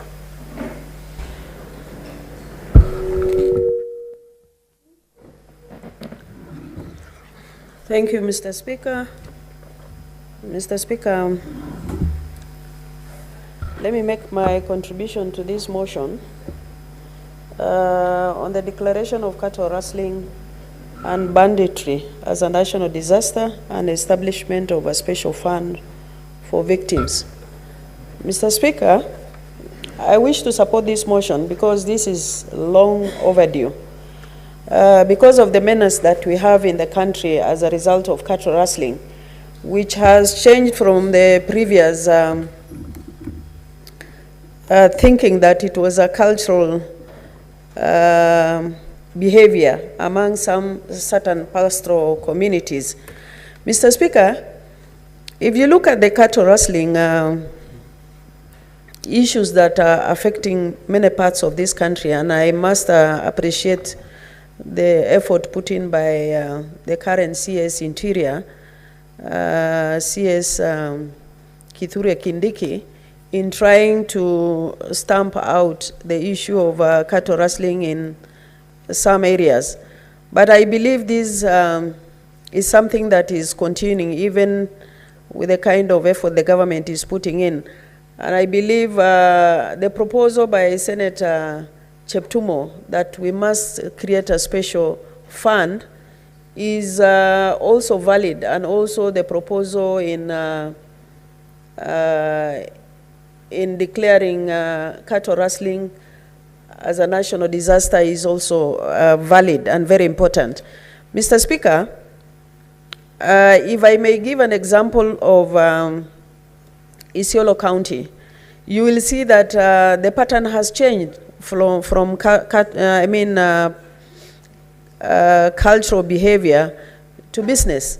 Because you can imagine animals actually taken today, within few hours, they find themselves in the market, which means it's a business now, the issue of cattle rustling. And I believe the government should be able to put in more effort in actually getting rid of cattle rustling, because you will find that still we have the issues of proliferation of small arms and weapons in our country. most of the areas within where cattle rustling is happening, you will find that many people are having firearms that are not even licensed. We have made efforts as a country to make sure that all those who own firearms, they have licensed them. But unfortunately, still people have those firearms unlicensed. And there is government presence all over, even at the location level and sub-location levels in so many areas, which clearly means, Mr. Speaker, that there is a lot of laxity as far as dealing with cattle rustling in this country is important. And I think we have to be serious this time round and make sure that these issues are dealt with. Cattle rustling, Mr. Speaker, has affected also the social fabric within our communities. You will find, Mr. Speaker, that in many areas, the situation on the ground is affected. Communities' lives are affected. You will find that there is economic hardship, Mr. Speaker, where you can imagine some families, they have over 1,000 animals. Within a day, it's all swept away without any recourse. I believe this is really a very serious matter because the issue of pastoralism and keeping animals, it's way of life and livelihood for so many people. But unfortunately, that has never happened in our country, where we feel that serious effort is put into place to make sure that the issue of cattle rustling is dealt with. Mr. Speaker, you will find that in the areas where cattle rustling is happening, there is no development at all. Because if there is a project coming up in a certain area, people will say, oh, there is insecurity there. That is the reason why we have not even completed the projects that are proposed in those areas. And I have several examples within even my own county. The areas that border Wajir, Garissa, Samburu, those areas, Mr. Speaker, and even between Isiolo and Meru, where developments are affected simply because of cattle rustling and insecurity. And that is something that actually takes people backward and brings in the issue of marginalization in this country. And we must take, Mr. Speaker, this very serious. Mr. Speaker, unemployment is also another factor that is affecting most of our youths in our country. Because you can find in a place like Isiolo, the only employment that some people can access is actually herding animals. But now, when these animals are taken away, you will find even a boy or a girl with an A, they are unable even to go to university. And if the only source of livelihood that are animals, they are taken away, and that is where they are actually getting their employment in herding, then it means these youths are actually reduced to nothing, Mr. Speaker. And this matter has to be taken very seriously. In payment of school fees, you will find that most of the pastoralists, they rely on these animals to pay their school fees for their children. Mr. Speaker, if these animals are taken away, most of our kids end up actually not even finishing their school or their schools or even getting to school because cattle rustling is affecting our community so much. Mr. Speaker, this is actually a matter that this country has to take very seriously. And I believe the proposal of a special fund will actually mitigate some of the factors or the challenges we get as a result of cattle rustling. Because if you have 1,000 camels and they are taken away, if there is funding or a fund that is somewhere, they can be compensated, Mr. Speaker. But without fund, that means Kenyans are really suffering, especially in those areas where cattle rustling is prone.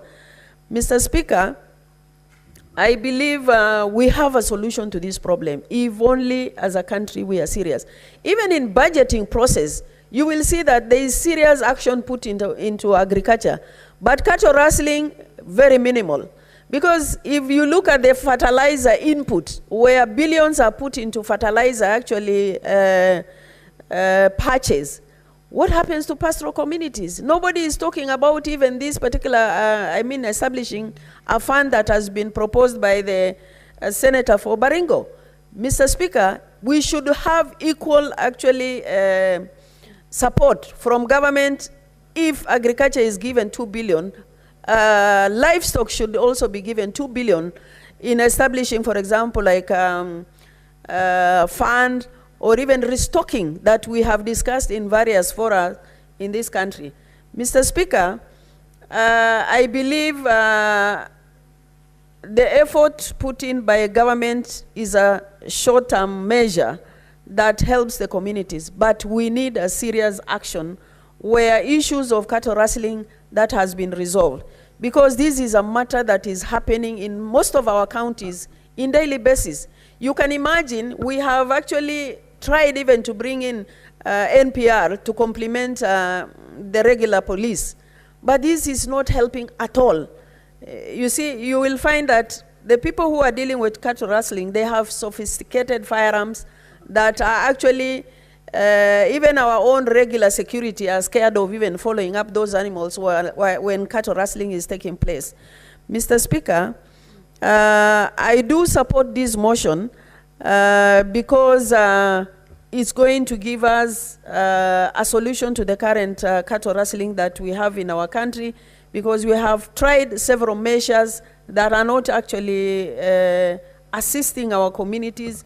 National disaster, of course, we have tried that also in issues of drought, but still we have challenges. And I think as a country, we have to focus in helping the source of livelihood for our people, because poverty level in so many areas where cattle rustling is happening is taking place. Because if you have 500 cows, they are taken away today, you end up getting nothing.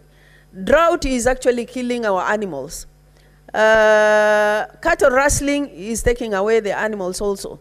So where are we going to go as pastoralist communities? This is a challenge that we need to seriously put our heads together and get up a solution for it, because unless we do that, the many challenges we have in our country, counties and the country are not going to be solved. Mr. Speaker, you will find that, in fact, in many of these areas, the issues of drugs are cropping in because animals are taken away and the people end up doing nothing. Especially in areas like Isiolo, you will find youths getting into drugs, Mr. Speaker. They end up doing nothing, and some of them, if they don't get employment and they see that cattle rustling is happening in certain areas, of course they will say, why not? Mr. Speaker, I'll stop here in support of the motion and believe that whatever we are going to propose as far as this motion is concerned, we should cascade it down so that we can be able to deal with the issues of cattle rustling in our country and also in our counties, because it's a real national disaster in our country. I thank you, Mr. Speaker. Senator Fatuma Nduro, you are to second the motion so that we can open it. Sorry, Mr. Speaker, I do second. Thank you. Thank you. Honorable Senators, I propose the question that aware that cattle rustling ban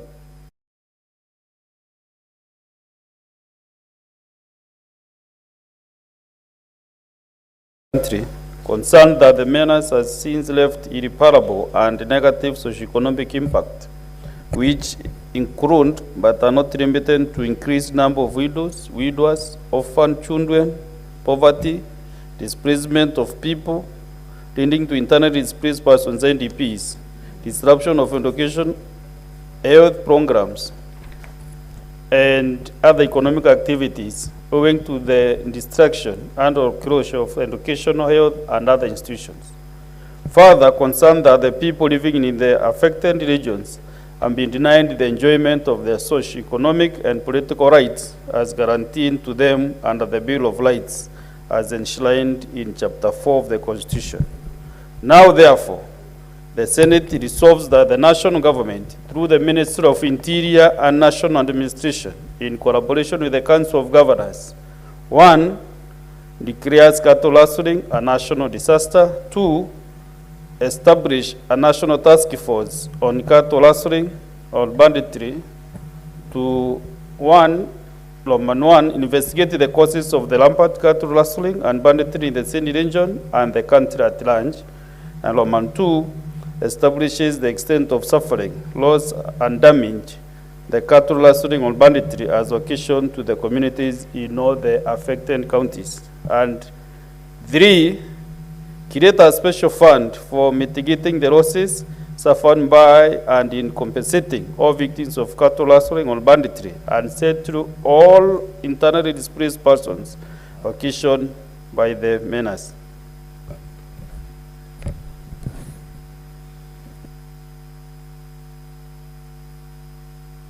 Senator Chalagay Samson.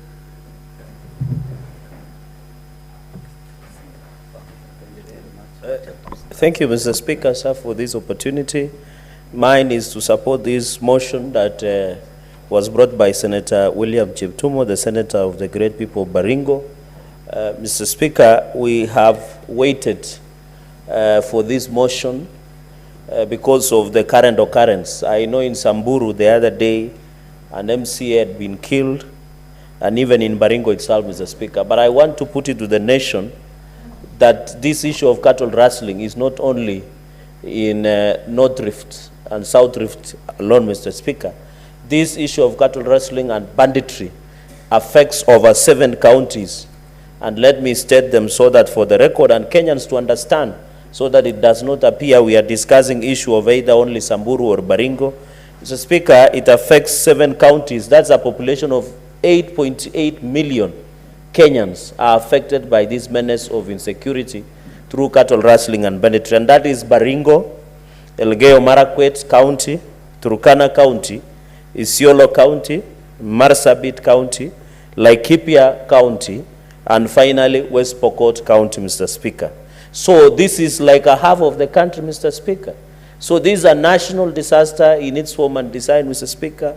It is unfortunate that this has been commercialized. Cattle rustling has been commercialized into a criminal enterprise that continue to deny Kenyans from these 8 regions plus or 8 counties plus or more than 8.8 million, Mr. Speaker, that continue to suffer because their livelihood, Mr. Speaker, is cattle. It's livestock, Mr. Speaker. And therefore, and even Meru, sorry, I forgot Meru. Also, I saw the CS of Interior was with members, colleagues over the weekend. Meru also has been affected, Mr. Speaker. So this issue, and sometimes also Nandi and Kisumu, so it is an issue that is cross-cutting, Mr. Speaker. Cattle livestock theft, I'm told even in some parts of this country, in Western Kenya, people are also forced to close their cows and sleep with them in rooms because of also livestock theft. So this cattle livestock theft, cattle rustling and banditry is a national disaster, Mr. Speaker. What we want to ask our brother, Professor Senator Kithure Kindiki, Majority Leader Emeritus and the Minister of Interior, is to declare this a national disaster, Mr. Speaker, and create a special fund. And it is within the rights, Mr. Speaker. Mr. Speaker, for the last 6 months, I think in 2023, we lost through cattle rustling and banditry over 600, over 100 civilians, Mr. Speaker, and 16 police officers. So there are many families who today they are without their sons, their daughters, their children, their spouses, Mr. Speaker, because of trigger-happy banditry, Mr. Speaker. These regions have been made a playground of criminals, organized criminals, Mr. Speaker. And that is why even when you look, I had sponsored a bill on the livestock, against livestock theft, Mr. Speaker, of theft of livestock produce and theft. Because we were targeting, Mr. Speaker, we need to hit, to punish. Because apparently, Mr. Speaker, the financiers of this well-organized criminal enterprise in these regions that I've mentioned, Mr. Speaker, and are people who are staying in Nairobi. And they are just using innocent young men and women who have been transformed into criminals to steal livestock, and they end up in the most of the plates that we are eating in Nairobi, Mr. Speaker. Mr. Speaker, could we unknowingly be financing cattle rustling and banditry? Because most of these livestock are being slaughtered here in Nairobi and other major towns. And we buy and enjoy the sweet meat, thinking that this is maybe that cow or that animal has been stolen, that livestock, and being slaughtered, Mr. Speaker. So I think this is a menace that we must, Mr. Speaker, because what happens, you saw in Baringo the other day, it was a sad situation where a body, and I saw our senator from Baringo was in that funeral, where the body was being forced to be escorted by a paramilitary, Mr. Speaker, to the resting place, the former head teacher, Mr. Speaker, who was coincidental, Mr. Speaker. It is a sad story, and I know media have carried that story, where that teacher, Mr. Speaker, was shot in 1979 when he was young to be blind by a bullet of a cattle rustler. He was also killed by the same bullet the other day, Mr. Speaker, and he was buried. Even when he was supposed to rest in peace, the bandits and cattle rustlers were shooting all over, and the funeral had to be conducted. I was thinking, are we still in Kenya? Is this Gaza? Is this Ukraine, Mr. Speaker? Is it Pakistan, Mr. Speaker? Because if it has reached a level where somebody needs to be escorted to be buried, Mr. Speaker, therefore this is a clear pointer that this must be declared as a national disaster, Mr. Speaker. And I agree with the recommendation, Mr. Speaker. The only threat in that region, and Senator Dula has captured it very well, is insecurity or livestock banditry and cattle rustling, Mr. Speaker, sir, and also drought. So I empathize with the people from this region. If they are not suffering from cattle rustling, they are suffering from the drought, Mr. Speaker. And therefore, we want to agree, even on the issue of livestock insurance cover, we must provide, Mr. Speaker, as a way forward. So that when people in Meru lose their lives or lose their livestock, we must give insurance to the lives that we have lost, unfortunately, and also give cover to the animals through livestock restocking and livestock insurance cover, Mr. Speaker. Mr. Speaker, the third point that I wanted to make, Mr. Speaker, is on the issue, what is the way forward, apart from establishing this fund? My proposal is that we need to immediately reopen county security roads, Mr. Speaker. During Kibaki era, there was this road, if I can get right, from Ginya to Chemalingot, that would happen. If that area, Mr. Speaker, is open all the way to Turkana with tarmac, all these other parts are open through infrastructure, Mr. Speaker, through county roads. I can assure you, when those places are open, Mr. Speaker, it will always open that area to civilization. And what that means, the issue of cattle or insecurity in that region will come down, Mr. Speaker. And that is why many people have taken the advantage of ignorance of our people in those areas to take advantage and use it to transform into a criminal enterprise, Mr. Speaker. Mr. Speaker, apart from roads, we need to look at the education. We need to improve in infrastructure of education, Mr. Speaker. Because when you open up, when people go to school, when people from those areas that are affected by cattle rustling and banditry, Mr. Speaker, when they go there, Mr. Speaker, and they go schools, we open schools, it will allow us to open their minds, open their hearts, Mr. Speaker, spiritually and through education, so that, Mr. Speaker, they are able, Mr. Speaker, to be part of the transformation of this country, Mr. Speaker. Mr. Speaker, another number 3 is to call upon the national and county government, Mr. Speaker, to take affirmative action, especially in those areas. I expect these county governments that I mentioned from Baringo, Elgeyo Marakwet, Turkana, Isiolo, Marsabit, Laikipia, West Pokot, Meru, who are affected by the livestock menace, Mr. Speaker, to make an affirmative action. We want Meru County government to make affirmative action through employment, by ensuring that we employ youth specifically from those areas so that we open up them, Mr. Speaker, by building more ECD centers, vocational training centers in those areas so that we give the young people who are being misled, Mr. Speaker, to participate in cattle rustling and banditry and an opportunity, Mr. Speaker, to ensure they are in a position to be part of the transformation of this country, Mr. Speaker. Even the national government, I want to challenge, there should be affirmative action, especially when we are recruiting any state officers, civil servants, the police, the GSU, the military, among others that are being hired by the national. We must make affirmative action. So even as we talk, I want to challenge Senator Cheptumo, even as we do the national fund to compensate on the victims, he should also amend this motion to include the county governments must brief the Senate what affirmative action have they done in this Baringo, Elgeyo Marakwet, Turkana, Isiolo, Marsabit, Laikipia, West Pokot, and even your county, Mr. Speaker. And we are lucky today that we are sitting when we are discussing this motion, Mr. Speaker.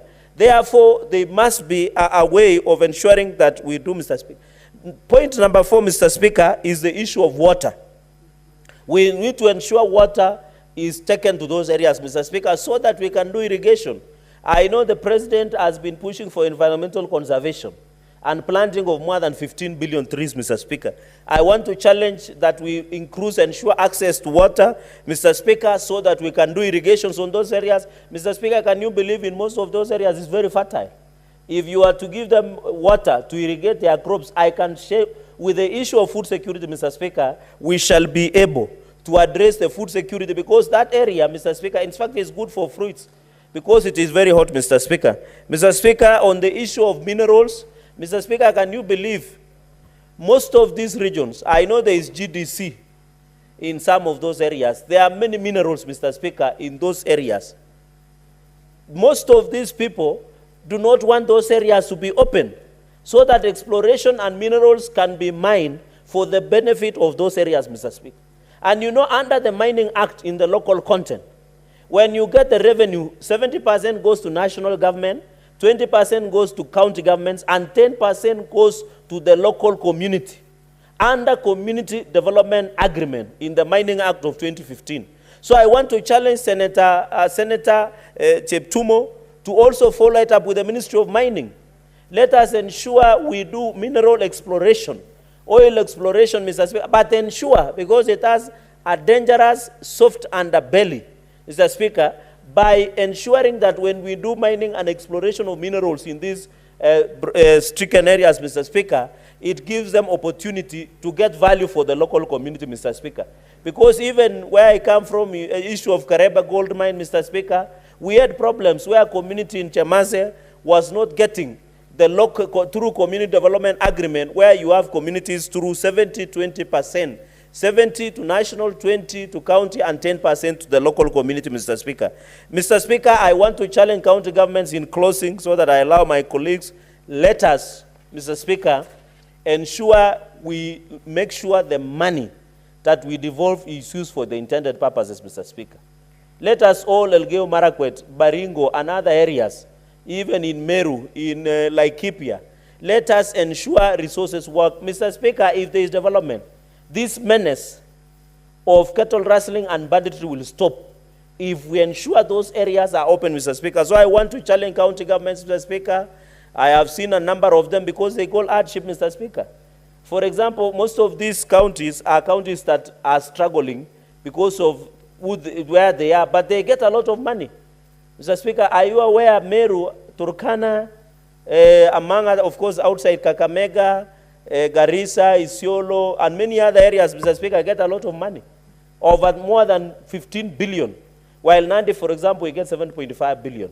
But when you ask questions, Mr. Speaker, they find it uncomfortable, Mr. Speaker, and I want to challenge, because I saw individuals from Garissa County trying to answer me for raising questions, Mr. Speaker, about non-access to water, for example, in Garissa, where we have only water Bausa that supplies more than close to 1 million people in Garissa, for example, Mr. Speaker. There is no water in Garissa. When you go to Garissa Health, Mr. Speaker, former Provincial General Hospital, there is no water, Mr. Speaker, and I question it. I was shocked that the county government and the county government has sponsored a lot of news media item over the weekend while I was busy in Nandi serving the people, Mr. Speaker. So we must call out, and I want to tell all governors, including governor from Kisii, that a senator is not only to oversight his own county. You can decide to oversight Nandi. We have right to oversight all 47 counties, Mr. Speaker. So I want to tell those people who sponsored media stories through the governor of Garissa and the county government and the water provision that I will not be intimidated, just like the rest of the senators. We shall do oversight. And that 12 billion that was allocated to Garissa in the last financial year, 2022-2023, they must provide water to the people of Garissa. They must provide health care to the people of Garissa. They must provide bursary. We are aware of the allegations that they are buying houses here in Isili and Kilifi. We have allegations, and I want to challenge ESCC and DCI to look at the most county governments that they are misusing and misappropriating funds to their advantage, Mr. Speaker. So I want to ask, instead of buying media spaces, instead of bribing, allegations of bribing and buying media to respond and sponsoring ordinary wananchi to answer Senator Cherargei, Mr. Speaker, they should be busy providing water to the people, bursary, roads, so that we can fight this minute of drought, Mr. Speaker. Mr. Speaker, and therefore with those very, very remarks, we want to thank Senator Cheptumo for this wonderful motion. I hope to see it in fruition, Mr. Speaker.